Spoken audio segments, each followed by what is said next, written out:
Bonjour chers tous, moi c'est Crépine Ganaro Amoussou. Je suis professeur certifié de philosophie, spécialiste en gestion des ressources humaines et consultante en psychopédagogie pour avoir écrit 3 ouvrages d'accompagnement des apprenants, surtout ceux en difficulté d'apprentissage. Le premier, méthode efficace de travail pour tout apprenant, a été autorisé par mon jury de soutenance de CAPES. Il y a 5 ans, on a commencé avec l'accompagnement des apprenants en difficulté et suite à nos différents résultats, cet ouvrage est actuellement au programme pour toutes les classes en République du Bénin. Et c'est fort de cela que l'ONG Gameya, groupe d'action pour la motivation intellectuelle des apprenants, a organisé une formation en ligne gratuitement au profit des enseignants et des parents d'élèves pour accompagner ces apprenants-là et étudier désormais avec méthode. Cet ouvrage permet à l'apprenant de savoir comment s'organiser et comment étudier efficacement toutes les matières. Il y a un second que j'ai pu également écrire, comment motiver les apprenants en difficulté d'apprentissage. C'est un ouvrage qui permet de donner le goût et le désir d'apprentissage aux enfants qui manquent souvent de volonté ou bien qui manquent confiance en eux-mêmes et qui ne savent pas qu'ils peuvent également travailler pour parvenir à de bons résultats.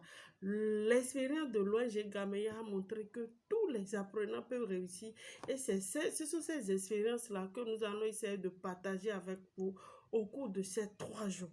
Et un troisième, gestion des comportements à la maison et en classe. Vous savez actuellement que les enfants sont très difficiles à gérer. En classe, c'est le bavardage. On crie, on tape, on fait tout, ça ne va pas. À la maison, le parent fait tout, ça ne va pas. Si vous voulez savoir comment gérer votre classe pour faire passer au mieux votre message de cours. Si vous êtes parent d'élèves et vous n'êtes pas souvent à la maison, comment inculquer l'autodiscipline à vos enfants là? Comment les amener à eux-mêmes savoir ce qui est bien et ce qui est mal? Lorsqu'ils font quelque chose de bien ou de mauvais, comment les amener à tirer leçon de cela? Voilà un peu le contenu de ces ouvrages-là. Et nous allons essayer, au bout de ces 3 jours, au cours de ces 3 jours, de partager le contenu avec chacun de vous. Et nous savons que, en tant qu'enseignant, nous avons bien des compétences. Moi-même, j'ai pris par là, j'ai fait des expériences qui font que j'étais découragé parce que quel que soit ce que tu fais, l'enfant te dit, lui n'a rien compris, il ne peut rien. Il a besoin de quelque chose et cette chose-là, au cours de la formation, je vais partager avec vous. Je sais que vous avez aussi plein d'expériences, plein de connaissances. Ce sera pour nous un rendez-vous de donner, de recevoir. Et aux parents d'élèves, nous allons essayer de leur montrer comment ils pourront jouer au mieux leur rôle de parents accompagnateurs.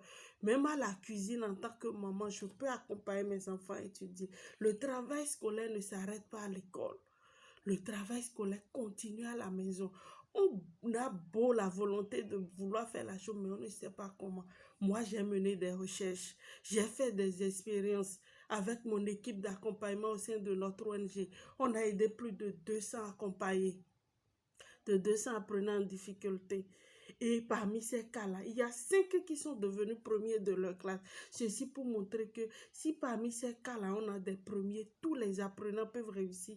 Et moi, je vous confirme que c'est faisable et c'est possible. Avec un peu de connaissance et de volonté, nous pourrons tous y parvenir. Donc, tout à l'heure, quand vous allez finir de suivre cette vidéo-là, cliquez sur le lien en bas pour vous inscrire sur notre site afin de bénéficier de nos différentes formations.